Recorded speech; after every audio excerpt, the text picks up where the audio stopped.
வணக்கம். வரும் ஆகஸ்ட் 29 முதல் அக்டோபர் 23 வரை ப்ரோ கபடி லீக் பருவம் 12 நடக்க உள்ளது. விசாகப்பட்டினத்தில் உள்ள ராஜீவ் காந்தி உள் விளையாட்டரங்கில் தெலுங்கு டைட்டன்ஸ் மற்றும் பெங்களூரு புல்ஸ் அணிகளுக்கு இடையே தொடக்க ஆட்டம் நடைபெறவுள்ளது. பார்த்தின் நர்வால் ஏலத்தில் விற்பனையாகாமல் இருப்பது குறிப்பிடத்தக்கது. ட்ரம்ப் அரசின் இறக்குமதி வரியால் இந்தியாவில் பெருமளவிலான வேலை இழப்பு ஏற்பட உள்ளதாக வணிகர்கள் எச்சரித்துள்ளனர்.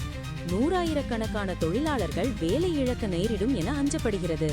உறைபால்கள் முதல் இறால் பதப்படுத்தும் தொழிற்சாலைகள் வரை இது பாதிப்பை ஏற்படுத்தும். சந்திரலேகா படத்தில் நடித்து பிரபலமான நடிகை நாகஸ்ரீ தமிழ் தொலைக்காட்சி தொடரான மல்லியில் இணைந்துள்ளார். ரேணுகா என்ற முக்கிய கதாபாத்திரத்தில் அவர் நடிக்கிறார்.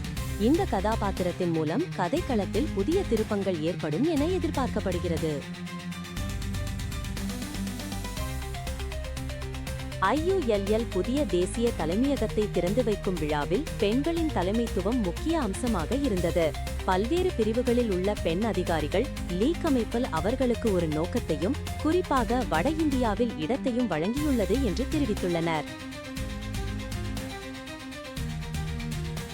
பீகார் மாநில மின் உற்பத்தி நிறுவனத்திடமிருந்து 2400 மெகாவாட் தெர்மல் மின் திட்டத்திற்கான ஒப்பந்த அறிவிப்பை அடானி பவர் நிறுவனம் பெற்றுள்ளது. 25 ஆண்டுகளுக்கு மின்சாரம் வழங்க இந்த நிறுவனம் $3 பில்லியன் முதலீடு செய்ய உள்ளது. பீகார் மாநிலம் பகல்பூரில் இந்த அதிநவீன மின் நிலையம் அமைக்கப்படும். தமிழ்நாடு, கர்நாடகா, தெலுங்கானா, ஆந்திரா மற்றும் கேரள மாநிலங்களின் மூத்த அமைச்சர்களுடன் நடத்தப்பட்ட சிறப்பு உரையாடல்களை அடிப்படையாக கொண்டு தென்னிந்தியாவில் முதலீட்டு வாய்ப்புகள் பற்றி மார்னிங் பிரீஃப் பாட்காஸ்ட் 5 வாரங்களாக விளக்கியுள்ளது. உற்பத்தி, அடிப்படை கட்டமைப்பு மற்றும் பலவற்றை இந்த பாட்காஸ்ட் உள்ளடக்கியுள்ளது. சீஃப் ஆஃப் வார் தொடரின் முதல் பருவத்தின் 6வது எபிசோட் தி ஸ்பிளிண்டர்ட் பேட்டில் வெளியாகியுள்ளது. போர் முழங்கும் அதே வேளையில் குபுவோகி அமைதிக்கான நம்பிக்கையில் நிலைநாட்ட முயற்சிக்கிறார். கையானா கமேஹாமா மகாவின் தலைமையை கேள்விக்குள்ளாக்குகிறார். சீஃப் ஆஃப் வார் தொடரின் முதல் பருவத்தின் 6வது எபிசோட் தி ஸ்பிளிண்டர்ட் பேட்டில் வெளியாகியுள்ளது. போர் முழங்கும் அதே வேளையில் குபுவோகி அமைதிக்கான நம்பிக்கையை நிலைநாட்ட முயற்சிக்கிறார். கயானா கமேஹாமஹாவின் தலைமையை கேள்விக்குள்ளாக்குகிறார். நிதியளிப்புக்கு பின்னரான காலகட்டத்தில் திறமையான வரி செலுத்துதலால் மாநிலங்களில் GST வருவாய் அதிகரித்துள்ளது. நிகர லாபம் கிடைத்துள்ளது. உற்பத்தி துறையில் GVA வளர்ச்சி வலுவாக இருந்தாலும் தொழிலாளர் உற்பத்தி திறன் மந்தமாக உள்ளது. ஆண்டு தொழில்துறை கணக்கெடுப்பு இந்த தகவலை வெளியிட்டுள்ளது. இந்த போக்கு பற்றி மின்ட் ஆராய்ந்துள்ளது. டொரண்டோவில் உள்ள லிட்டில் ஜமைக்கா திருவிழா இந்த ஆண்டு ரத்து செய்யப்பட்டுள்ளது. கோடைக்கால திருவிழாக்கள் ரத்து செய்யப்படுவது தொடர்ச்சியாக உள்ளது.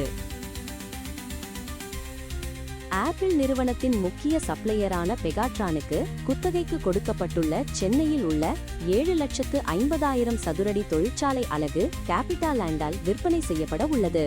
இதற்கு 600 கோடி ரூபாய் வரை விலை கிடைக்கலாம் என எதிர்பார்க்கப்படுகிறது.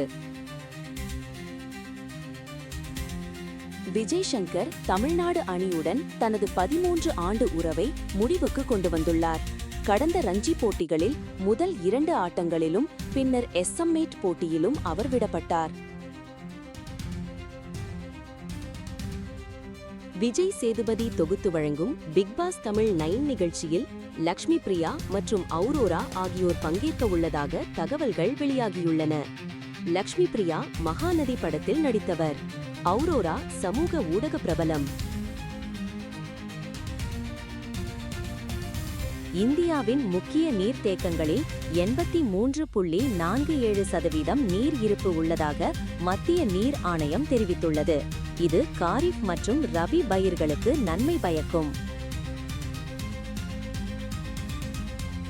தமிழ்நாடு அரசு பணிகள் தேர்வாணையம் TNPSC குரூப் 1 முதன்மை தேர்வு முடிவுகளை வெளியிட்டுள்ளது. தேர்ச்சி பெற்றவர்கள் அதிகாரப்பூர்வ இணையதளத்தில் முடிவுகளை பார்க்கலாம்.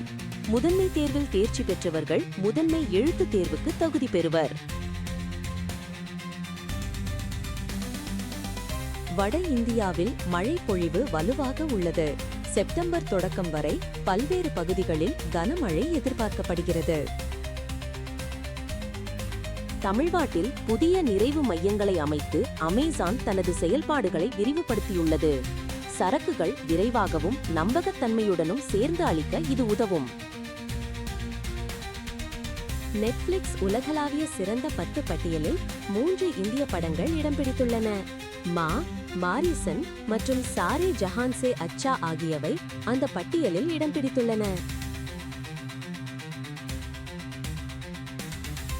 சீரோ மலபார் சர்ச் 4 புதிய மத மண்டலங்களை அறிவித்து தனது பணியை விரிவுபடுத்தியுள்ளது.